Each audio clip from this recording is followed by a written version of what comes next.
I've been asked to talk this morning about socialism and the United Order. And I assure you that I approach this discussion with a great deal of trepidation.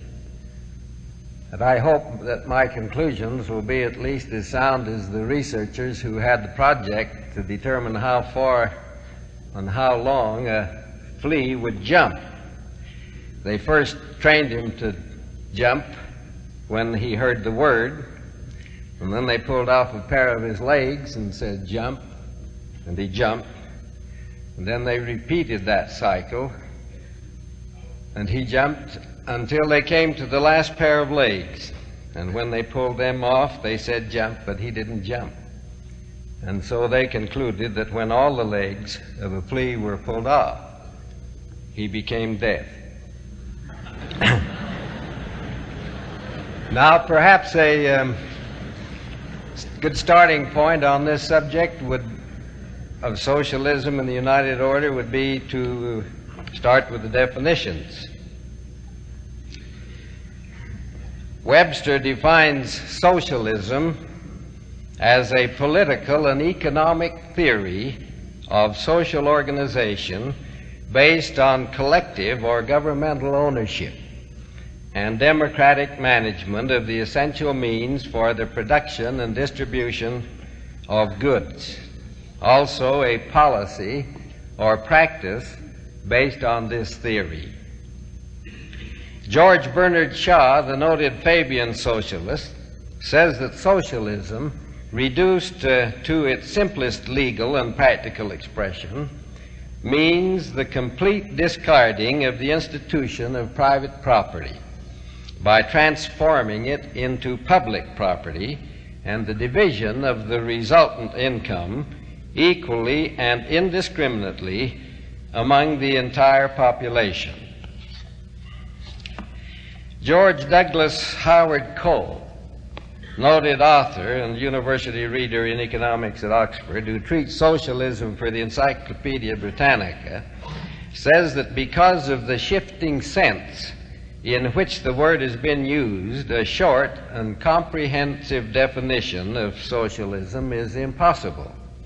We can only say, he concludes, that socialism is essentially a doctrine and a movement aiming at the collective organization of the community in the interests of the mass of the people by means of the common ownership and collective control of the means of production and exchange. Socialism arose out of the economic division in society. During the 19th century, its growth was accelerated as a protest against the appalling conditions prevailing in the workshops and factories and the unchristian spirit of the spreading industrial system. The Communist Manifesto, drafted by Karl Marx and Friedrich Engels for the Communist League in 1848, is generally regarded as the starting point of modern socialism. The distinction between socialism, as represented by the various socialist and labor parties of Europe and the New World, and communism, as represented by the Russians, is one of tactics and strategy rather than of objective. Communism is only socialism pursued by revolutionary means and making its revolutionary method a canon of faith. Communists, like other socialists, believe in the collective control and ownership of the vital means of production and seek to achieve, through state action, the coordinated control of the economic forces of society. They differ from other socialists in believing that this control can be secured and its use in the interests of the workers ensured only by revolutionary action, leading to the dictatorship of the proletariat and the creation of a new proletarian state as the instrument of change. A major rift between so-called orthodox socialism and communist socialism occurred in 1875 when the German Social Democratic Party set forth its objective of winning power by taking over control of the bourgeois state rather than by overthrowing it. In effect, the German Social Democratic Party became a parliamentary party, aiming at the assumption of political power by constitutional means. In the 1880s, a small group of intellectuals set up in England the Fabian Society, which has had a major influence on the development of modern orthodox socialism. Fabianism stands for the evolutionary concept of socialism, endeavoring by progressive reforms and the nationalization of industries to turn the existing state into a welfare state, somewhat on the order of the Social Democrats in Germany. Fabians aim at permeating the existing parties with socialistic ideas rather than by creating a definitely socialistic party. They appeal to the electorate not as revolutionaries, but as constitutional reformers seeking a peaceful transformation of the system. The difference in forms and policies of socialism occur principally in the manner in which they seek to implement their theories. They all advocate the same things, in this respect at least. First, that private ownership of the vital means of production be abolished, and that all such property pass under some form of coordinated public control. Second, that the power of the state be used to achieve their aims.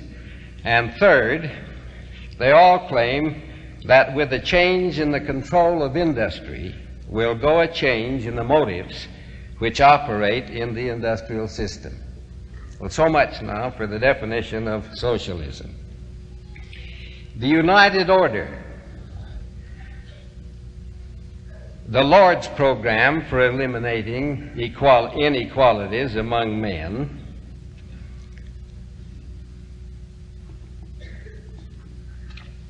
is based upon the underlying concept that the earth and all things therein belong to the Lord, and that men hold earthly possessions as stewards accountable to God. On January the 2nd, 1831, the Lord revealed to the prophet Joseph Smith that the church was under obligation to care for the poor.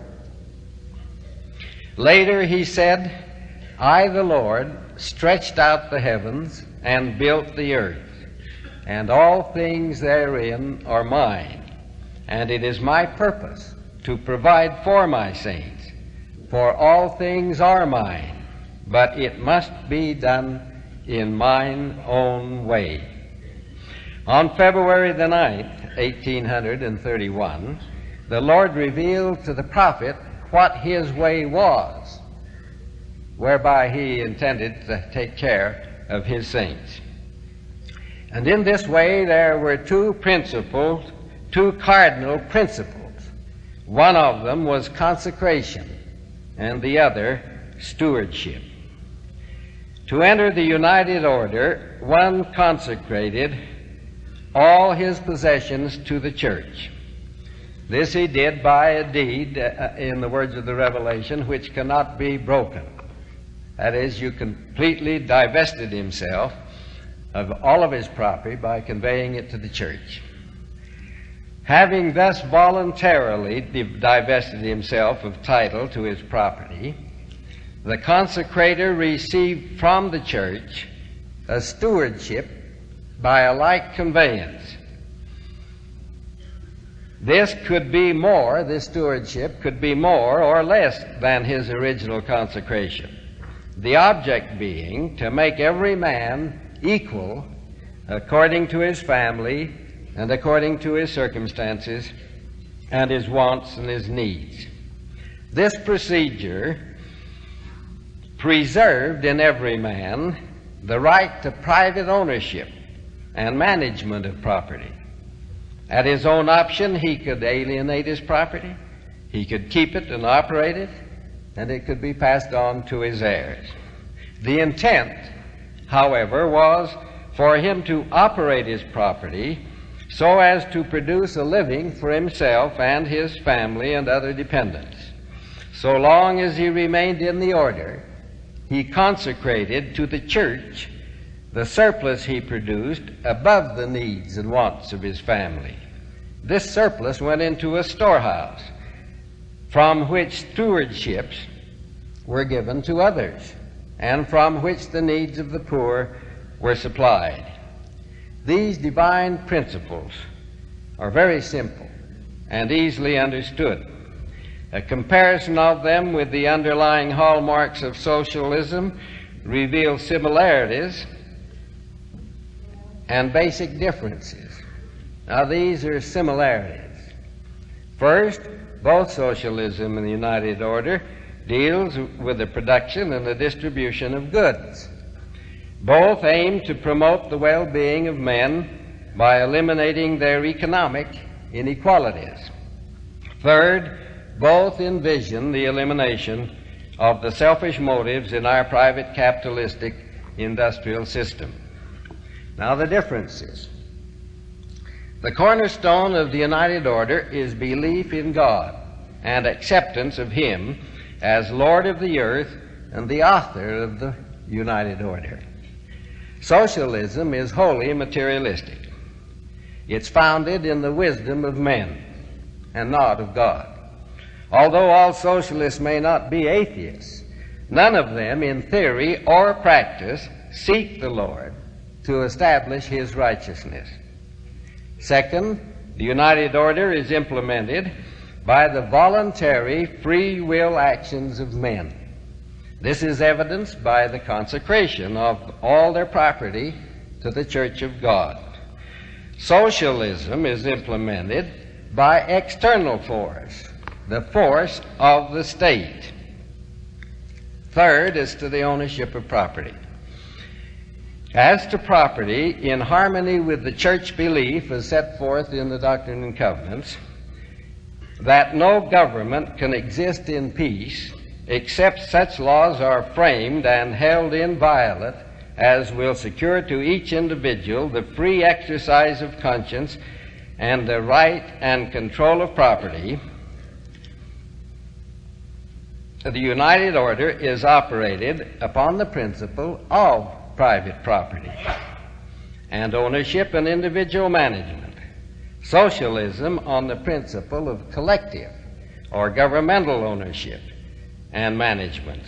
Thus, in both implementation and ownership and management of property, the United Order preserves to men their God-given agency, while socialism deprives them of it. Fourth, the United Order is wholly non-political. Socialism is wholly political, both in theory and in practice. It is thus exposed to and riddled by the corruption which plagues and finally destroys all political governments which undertake to abridge men's agency. 5. A righteous people is a prerequisite to the United Order. Socialism argues that it, as a system, will eliminate the evils of the profit motive. The United Order exalts the poor and humbles the rich. In the process, both are sanctified. The poor, released from the bondage and humiliating limitations of poverty, are enabled as free men to rise to their full potential, both temporally and spiritually. The rich, by consecration and by imparting of their surplus for the benefit of the poor, not by constraint, but willingly as an act of free will, evidence that charity for their fellow men, characterized by Mormon as the pure love of Christ. No, students, socialism is not the United Order. Distinguishing between these two systems need be no more difficult than solving the problem of the farmer who couldn't tell one of his horses from the other. They weighed the same, they pulled the same load, they ran at the same speed. From the looks of their teeth, they both were the same age. Finally, as a last resort, he measured them. And sure enough, the white horse was 6 hands higher than the black horse.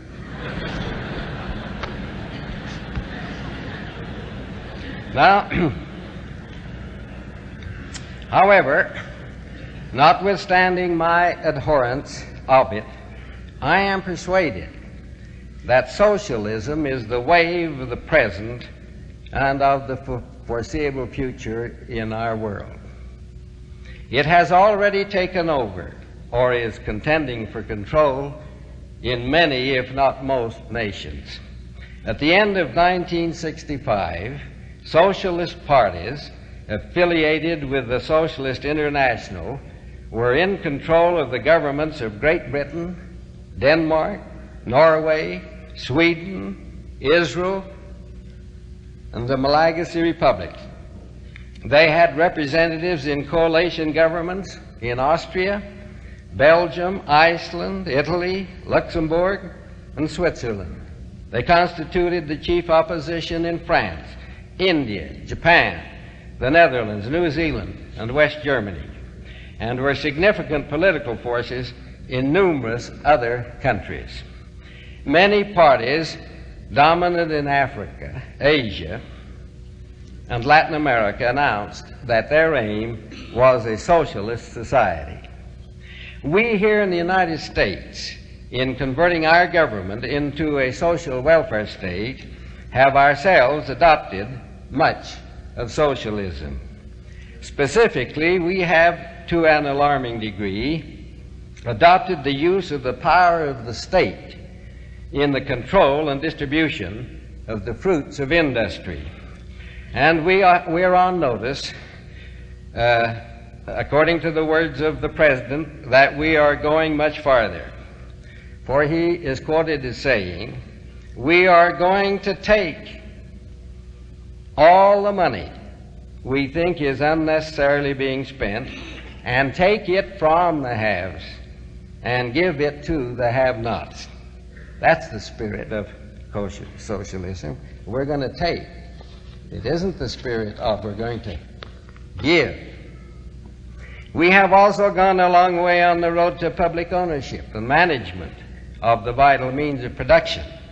In both of these areas, the free agency of Americans has been greatly abridged. Some argue that we have voluntarily surrendered this power to the government. Well, be this as it may, the fact remains that the loss of freedom with the consent of the enslaved, or even at their request, is nonetheless slavery. As to the fruits of socialism, we all have our own opinions. I myself have watched its growth in our own country and observed it in operation in many other lands.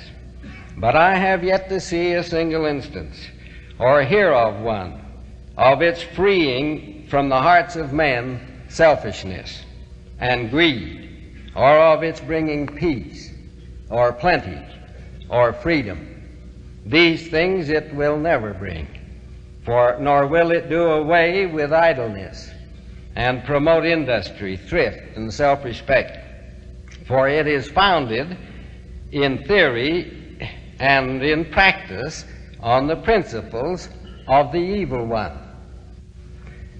Now, as to the fruits of industry, if we had time, as the fruits of united order, if we had time, we could review the history, or what little we know about Zion in the days of Enoch, and about what happened under those principles in the first 2 centuries following the time of the Savior among the Nephites.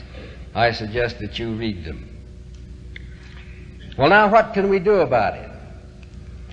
as I recently reminded my wife of the moratorium on the United Order experiment and that socialism is taking over in the nations and that its express aims will surely fail, she spiritedly put to me the question, well then, what do you suggest? That we just sit on our hands and weep in despair and do nothing? Perhaps similar questions have occurred to you. The answer is no, by no means. We have much to do, and fortunately for us, we know that the Lord has definitely prescribed the course we should follow with respect to socialism and with respect to the United Order. He has told us that in preparation for the restoration of the gospel, he himself established the Constitution of the United States, and that there might be a government which, according to just and holy principles, would preserve to men their God-given agency. This he did because the whole gospel of Jesus Christ presupposes men's untrammeled right to exercise their free agency. Man is in this earth to be tested. The issue as to whether he succeeds or fails will be determined by how he uses his agency. His whole future, through all eternity, is at stake. Abridge man's agency and the whole purpose of his mortality is thwarted. Without it, the Lord says, there is no existence. He, that is the Lord, so valued man's agency that he himself designed and dictated the laws and constitution required to guarantee it. This he explained in a revelation in which he instructed the prophet Joseph Smith to appeal for help, and I quote, appeal for help according to the laws and constitution of the people, which I have suffered to be established and should be maintained, for the rights and protection of all flesh, according to just and holy principles, that every man may act in doctrine and principle pertaining to futurity, according to the moral agency which I have given unto him, that every man may be accountable unto me for his own sins in the day of judgment. And for this purpose, to preserve the rights of men's free agency, I established the constitution of this land by hands of wise men, whom I raised up unto this very purpose. Previously he had already said, and now verily I say unto you concerning the laws of this land, it is my will that my people should observe to do all things whatsoever I command them. And that law of the land which is constitutional. And then he gives the test for the constitutionality of the laws in his interpretation. That law of the land which is constitutional, supporting that principle of freedom in maintaining rights and privileges, belongs to all mankind and is justifiable before me.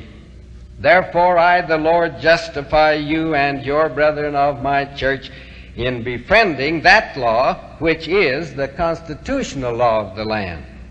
And as pertaining to the law of man, whatsoever is more or less than this cometh of evil.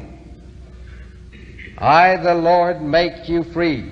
Therefore ye are free indeed. And the law, that is the law that's constitutional in the eyes of God, also maketh you free. Nevertheless, when the wicked rule, the people mourn. Wherefore, honest men and wise men should be sought for diligently, and good men and wise men ye should observe to uphold. Otherwise, whatsoever is less than this cometh of evil. These scriptures reveal the fact that the Constitution is a divine document. They tell us that according to just and holy principles, the Constitution and the law of the land, which supports the principle of freedom in maintaining rights and privileges, belongs to all mankind and is justifiable before God. That as pertaining to the law of man, whatsoever is more or less than this cometh of evil. They remind us that the Lord has made us free, and that laws which are constitutional will make us free also. And then right at this point, almost as if he were warning us against what's happening today, the Lord said, "Nevertheless, when the wicked rule, the people mourn." And then, that we might know with certainty what we should be doing about it, he concluded, "Wherefore honest men and wise men should be sought for diligently, and good men and wise men ye should observe to uphold."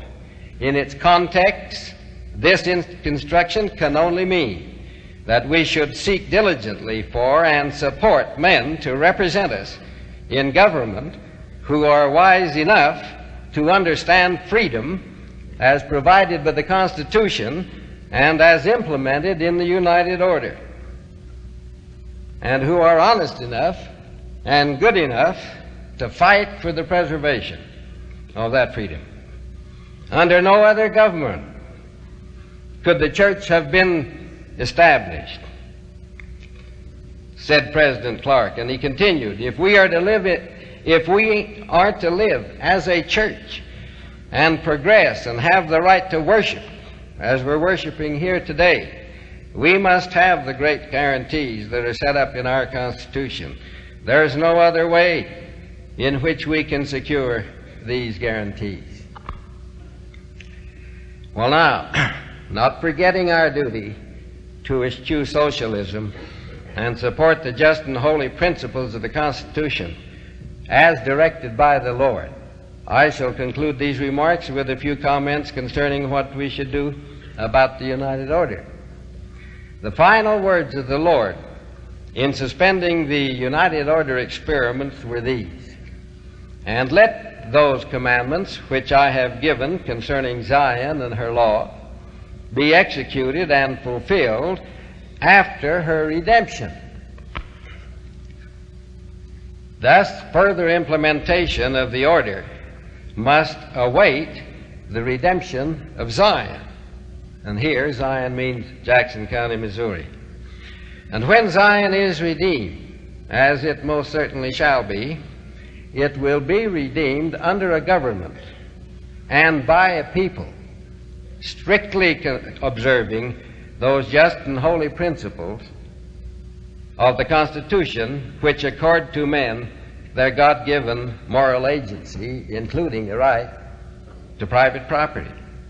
If in the meantime socialism takes over in America, it will have to be displaced, if need be, by the power of God, because the United Order can never function under socialism or a welfare state, for the good and sufficient reason that the principles upon which socialism and the United Order are conceived and operated are inimical.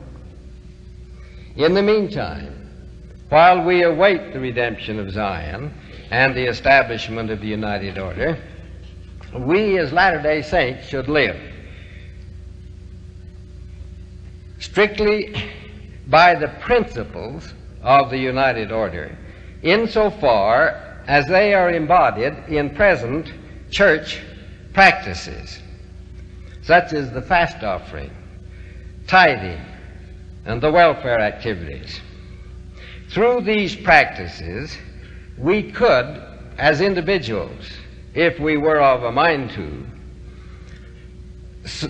implement in our own lives all the basic principles of the United Order.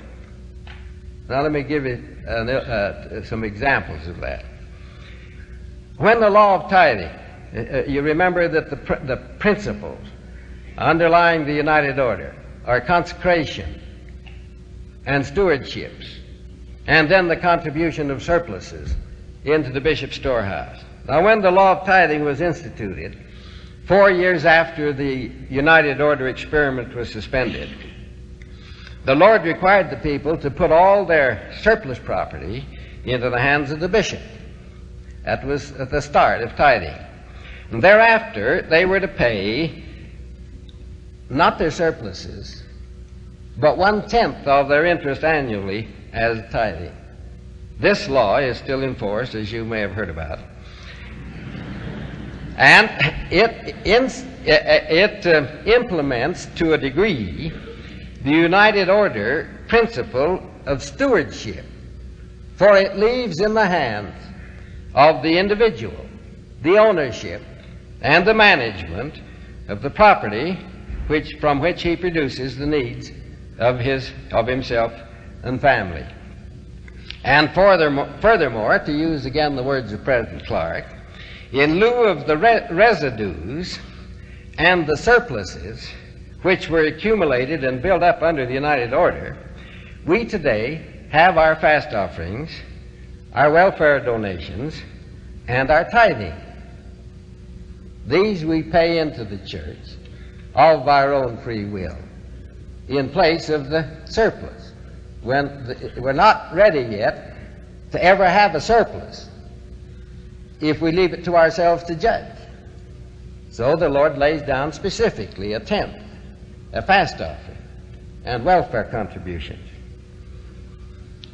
All of these may be devoted to the care of the poor, as well as for the carrying on of the activities and the business of the church.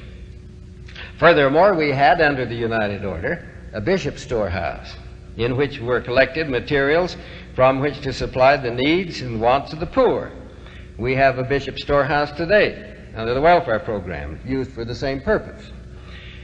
We have now under the welfare plan all over the church land projects formed for the benefit of the poor. Thus, in many of its great essentials, we have in the welfare plan the broad essentials of the United Order. Furthermore, having in mind the assistance which is being given from time to time to help set people up in business or in farming, we have a plan which is not essentially unlike that which was in the United Order when the poor were given portions from the common fund.